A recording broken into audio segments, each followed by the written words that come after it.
mudane prime minister marka hore waxaan ku weydiinayaa bal waxaa soo dhawaaday xilligii la qaban lahaa shirka ay ku baaqday wadatashiga qaramada midoobay shirkaasi horaad uga hadasheen mowqifkiina laakiin hadda waxaan ognahay qaar ka mid a soomaalida inay ka qaybgalayso mahiiga oo hadlayna waxa uu sheegay in shirkaasi uu dhacayo marka mowqifkiinii maxaa iska bedelay maxaa xaalkiinu yahay hadda mowqifkeenii wax iska bedelay ma laha waxaan weli taagannahay in somali dialogue markay noqoto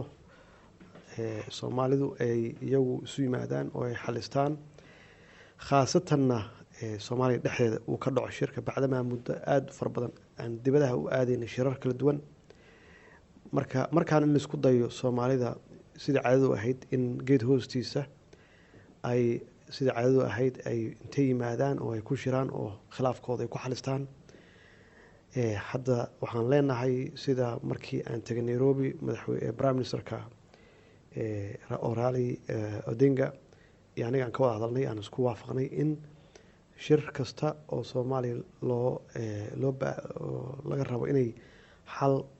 xalkooda uga hadlaan in lagu qabto gudaha soomaaliya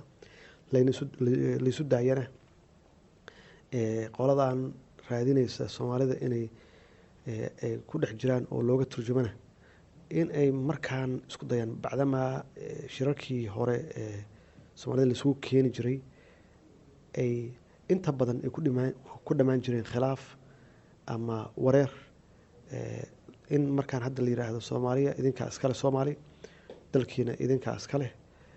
waa facilitate gareynaa laakiin idinka intaad qol gashaan aada fadhiisataan maalmo aada ku jirtaan xal gaara waxaan qabaa ummadda soomaaliyeed awooddaas waa leeyihiin maskaxdaasna waa leeyihiin inay isu yimaadaan oo ay ayahooda iyo danahooda ka shaqaystaan mudane ra-iisul wasaare maxaa la taaban karaa ama oo qodoba oo aad tirin kartaa oo aad ku diidaysaan shirkaas oo aada soomaalida u sheegi kartaa qodobka ugu horeeya waxay tahay waxaa loo baahan yahay dadka soomaalida horta inay ogaadaan kow xalka iyagaa iskale problemkan iyagoo ka dhex taagan yahay marka aan leeyahay problem anu ma arko horta problem weyn dadka kala haya waxaan oran karaa keliya arrimaha siyaasadda markay tahay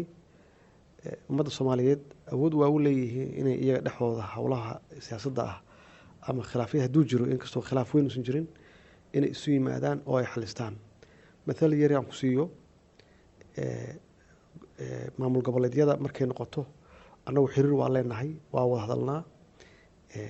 kulligood markay noqoto ahlu sunna waa jamiica sidoo kale marka saddexaad waxaan leeyahay maamul goboleedyada kulli waa ka tirsan yihiin maamulka federaalka hadday noqoto dowladda federaalka waa ka tirsan yihiin waa ka tirsan yihiin xildhibaanada iyo baarlamaanka waa ka tirsan yihiin markii lasoo dhisaayey t f g dana waxaa lagu soo dhisay xukun qeybsi ku dhisan waxa la yihahda 4.5 oo ka kala yimid gobolada iyo degmooyinka iyo qabaa'ilada intaas qaybood oo soomaaliya hadda la leeyahay halisu yimaado waxay ka mid ahaayeen qaybihii wax ka dhisay dowladda kumeel gaarka ah waxay ka mid ahaayeen dadkii wax ka qoray charterka ama axdi qarameedka waxayna ka mid ahaayeen xubno buuxa baarlamaanka ku leeyihiin qeybo badan oo kala duwan dowladday ka tirsan yihiin marka waxaa loo baahan yahay caalamku inay og yihiin ama ogaadaan hadda waktiga aan ku jirno ma aha wakti khilaaf iyo la abuuri karo iyo wareer waxaan la dagaalamaynaa oo aan kula jirnaa dagaal qolada khawaarijta oo dibadaha nooga soo duulay khaasatan afghanistan iyo bakistan iyo chechnia iyo wadamo badan oo carabta ah oo halkan u yimid in ay dhallinyaradeenna iyo ummadeena soomaaliyeed ay wareeriyaan oo ay ku hayaan dagaal joogtaah oo bilaa macnaha kaasoo dhiig badan iyo burbur badan keenay kaasaan hadda annaga aan wajahaynaa aan awooddeena saaraynaa sidii aan ammaan uga keeni lahayn dalkeenana aan ugu soo dabaalan lahayn xasilooni marka hadda haddii aan idhaahno howlo siyaasadeed ha loo baxo annagoona dhamaystirin shaqadii naloogu talagalay inaan qabanno waxay la tahay jahwareer in nala gelinayo jahwareer waxaan u sheegnay caalamka iyo united nationka in loo baahan yahay in mowqif cad laga istaago qoladan shabaab ah oo madaxdooda ka kala yimaadeen wadamada shisheeye in aan dhinac aan iska dhigno oo aan xoogga saarno sidii aan nabad u keeni lahayn horta khaasatan magaalada muqdisho iyo nawaaxigeeda iyo koonfurta soomaaliya. haddana waa gaarnay runtii marka la fiiriyo meelo badanna waa ka qabsanay muqdisho oo iyagu ay hore u haysteen. gobolada gedo iyo jubbooyinka naftigooda sidooda kale meelo badan iyo guulo badan aan kasoo gaarnay. marka ma dooneyno in aan focuskeenna ama aan maaragta aan ka leexino meesha hadda uu noo taagan yahay oo ah sidii aan nabadgelyo iyo xasilooni u keeni lahayn. mudane ra-iisul wasaare, waxaan ognahay dhowaan ergeyga gaarka ee qaramada midoobay ee Mahiga waxa uu sheegay in shirkaasi uu qabsoomayo. shirkaasi ma u malaynaysaa in qaybsanaanta dowladda ka jirta awgeed qaar ka mida xubnaha dowladdu in ay tagaan? haddii aysa tagaan maxaad ka helaysaan? ergeyga saaxiibkay ah Mr Mahiga wuxuu intaas ku daray, uu yiri ra-iisul wasaaraha waa hami weyn yahay. waa xaqiiq, waa hami weynahay. ummadda soomaaliyeedna waa hami weyn yihiin. waxay ku hami weyn yihiin inay helaan nabadgelyo iyo dowlad u shaqeysa danta guud ee dalka iyo qaranka. ummadda soomaaliyeedna waa garaysan yihiin hadda waqtigan 20 sano kadib burburkii dhacay iyo dhibaatadii dhacday in aan lagu jiri karin marxaladda hadda lagu jiro oo ah qaxa, abaaraha, gaajada jirta iyo colaadaha jira. inaan ku darno siyaasad iyadoo naftigeeda aanan wax badan kasoo baxaynina iyaduna looma baahna. waxaan hubaa waxaa iska leh howlaha siyaasadda ee federaalka xukuumadda iska leh. markii xukuumaddii loo qeybiyey 3 qeybood oo 3daas qeybood la yiri la imaada delegation ama wafdi la imaada, iyada naftigeedana waxaan u aragnaa waxaan qurxooneen. haddii loo baahan yahay in aan sameyno wax la political outreach ama inaan raadino dhanka siyaasadda aan xoogga saarno, annaga hadda ku jirna hawshaas oo waxaan la shaqeynaa ama la hadalnaa gobolada qeybo badan oo kala duwan. waxaan la hadalnaa ahlu sunna, waxaan la hadalnaa maamul goboleedyada. marka hawshaasi annaga hadda ku jirna, kumana gaari karno inaan dadka kulli isugu keenno muddo 3 bilood ama 4 bilood bacdamaa dadku ay kala taagnaayeen ama khilaafaad ay jirtay muddo 20 sano ah. waxaan leenahay marka annaga noo daaya hawsha, yaan nalagu soo fargelin, gacan nagu siiya oo dowladda federaalka ah hala empower gareeyo. taasaa waxay keentay inaan iraahdo UN agencies-ka ha yimaadaan magaalada muqdisho muddo 9 cisho ah. waxaana ka rabnaa 2 arrin oo keliya bes. muhiimadda iyo go-aanka aan qaadanay waxay ku dhisan tahay ama ku fadhidaan 2 arrin. taas waxay tahay dhaqaalaha la sheegaya in la keeno Soomaaliya oo aan aragno, indheheena ku aragno, aan ka wada shaqeyno, transparency ay lahaato, programyada mashruucyada laga rabo annagu aan priority-gii iyo tan muhiimadda ah aan u keenno, iyaguna ay fuliyaan. tan labaad oo aan ujeedadan ka leenahay inay yimaadaan waxay tahay waxay sheegaan UN inay leeyihiin dad badan oo khabiiro ah, experts ah oo arrimaha dowlad wanaagga ama dowlad dhisidda ama nidaamka dowliga yaqaana. waxaan rabnaa inay halkan yimaadaan oo ay mentor gareeyaan qeybaha kala duwan ee wasaaradaha, ay siiyaan training joogto ah. hadda waxaa jirta mar alla markii la rabo training ama tababaro ay jiraan ama la rabo shirar, wasiirada iyo wasaaradaha qeybaha muhiimka ah waxay aadaan Nairobi ama Djibouti ama Addis Ababa ama meelo kale oo kala fog, Talyaaniga ama meelo kale oo kala fog. marka waxaa laga yaabaa shirarkaasi in loogu talagalay inay socdaan 3 saacadood. markii wasiiradii loogu yeero shirarkaas oo la imaada oo muhiimka ah, waxa ay ku maqnaan karaan bacdama annagu diyaarad toos ah ama maalin walba uga duulin magaalada muqdisho ama saacado ka bacdi saacad walba isan uga bixin ama isan u imaanin. ninkaas wasiirka ah ama wasiiradaasi waxay maqnaan karaan markay ugu yartahay usbuuc. waxaan laga yaabaa 4 saacadood inuu yahay shirka ay aadeen ama trainingka ama tababaradii aadeen. halkaas waxaa nooga khasaaray saacado iyo maalmo aad u fara badan. marka hadday noo yimaadaan expertiskooda oo inta lagu qabto tababarada dhaqaalaha la keeno, waxaa bilaabanaya kow in dhaqaalahaasi ay caawiso ganacsiga, in ay abuurto shaqooyin, inay xoojiso nabadgelyada. maxaa yeelay haddii dadka shaqooyin ay helaan iyo meelo ay ka shaqaystaan, waxaa qasab ah in dadkii ay iska degayaan oo qof walba maslaxadiisa uu raadsanayo. waxaa intaas dheer markay halkan yimaadaan inay nala eegayaan wax aan qabanay, aysan halkaas naga soo eedeyn ama aysan naga soo dacaydeyn, aysan lahayn waxba lama qaban. marka waxyaabahaasoo dhan waxaan leenahay ma aha xumaato iyo wax lamida ma aha, laakiin waxaan eegeynaa xaqiiqdii interestiga ama danaha dadkeenna iyo dalkeenna. capacity building ay yiraahdaan, oo loogu talagalay wasaaradaha, oo loogu talagalay inay qeyb kasta oo waxyaha wasaaradaha kulli laga taakuleeyo in ay si fiican u shaqeeyaan, si ay u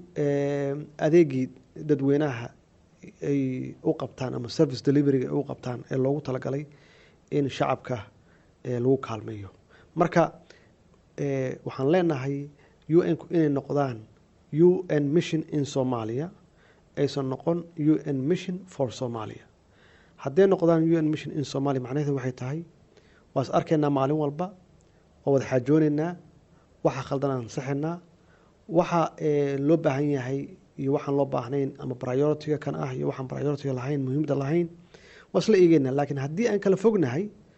haddee annagu ma doonayno magac inuu raaco keliya, waxaan doonaynaa inay dhaqaalihii iyo khibradihii ay sheeganayeen ay keenaan. muhiimadda aan ka leenahay waa intaas. ra-iisul wasaare, ugu dambeyntii dadka siyaasadda dowladda naqdiya waxay leeyihiin xilligan dowladda ku meel gaarka waxay u leedahay qaramada midoobe ha timaado ama shirarkan dibadda ka dhacaya hadda la isugu yeeray ay u diideyso, waa in ay sii seeta dheeraysato maadaama waqtigii kale guurka uu soo dhow yahay. waa boor isku qarisa waxay doonayaan inay xukunka kusii nagaadaan. dadka dooda noocaas qaba maxaad ugu jawaabaysaa? waa dhici kartaa dhaqamadii lagu yaqaanay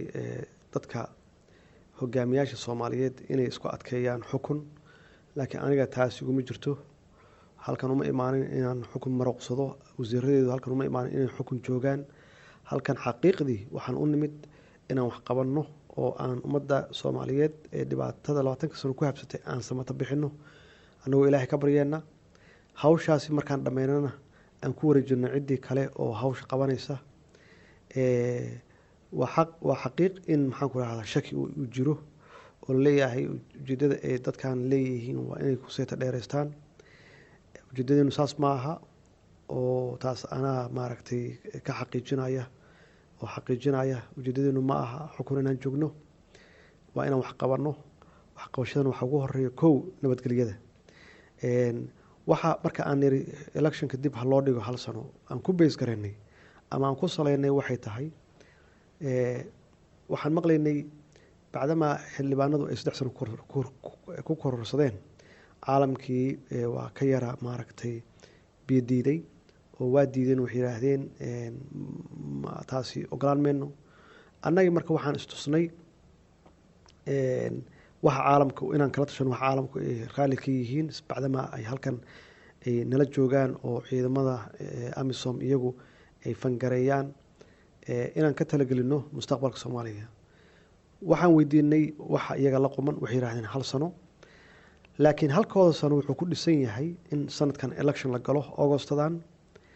sanadka soo socda oo Augustada soo socotan election la galo. marka macnaheedu waxa weeye 1 sano gudaheeda in 2 election la galo.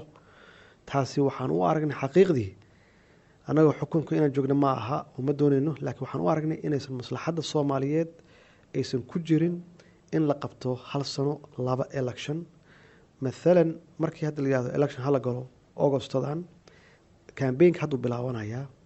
waxaa la arki doonaa dad badan oo u cararaya positionka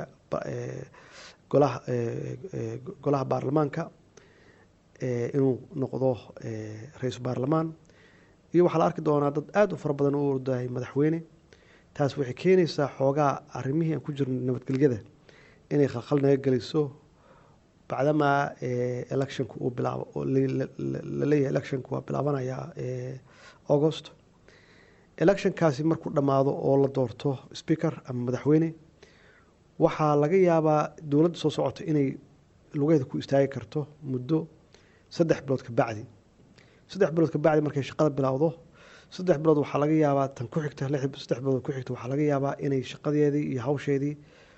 ay bilaawdo inay sidii ahayd u qabato 6 bilood markay dhammaato 6 bilood ku xigtana electionkii kalaa la gelayaa taasi waxay hor istaagaysaa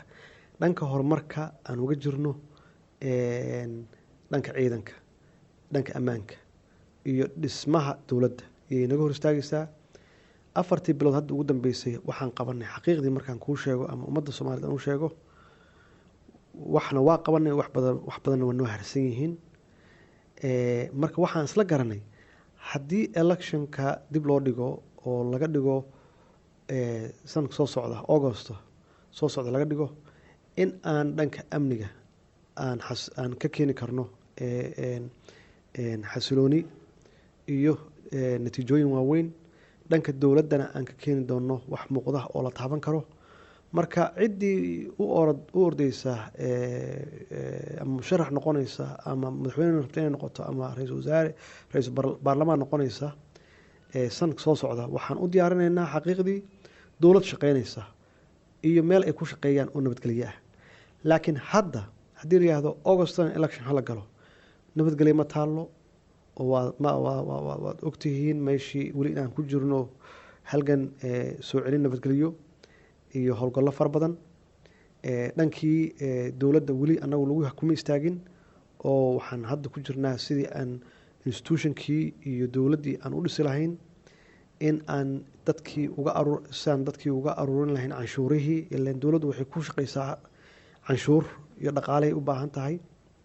si aan uga kaaftoonno lacagaha ka imaanaya caalamka ama international community taas oo haddii dhaqaalahaasi caalamka keliya aan ku xirnaano ay keenayso in lagu dictate gareeyo waxyaabo badan marka waxaa loo baahan yahay inaan abuurno canshuurihii in la aruuriyo habkii dhaqaalaha aan istaajino habkii dowliga ahaa aan adkeenno soomaalina isku tashato taas markay timaado waxaan hubaa ummadda Soomaaliyeed inay ka bixi karaan dhibaatada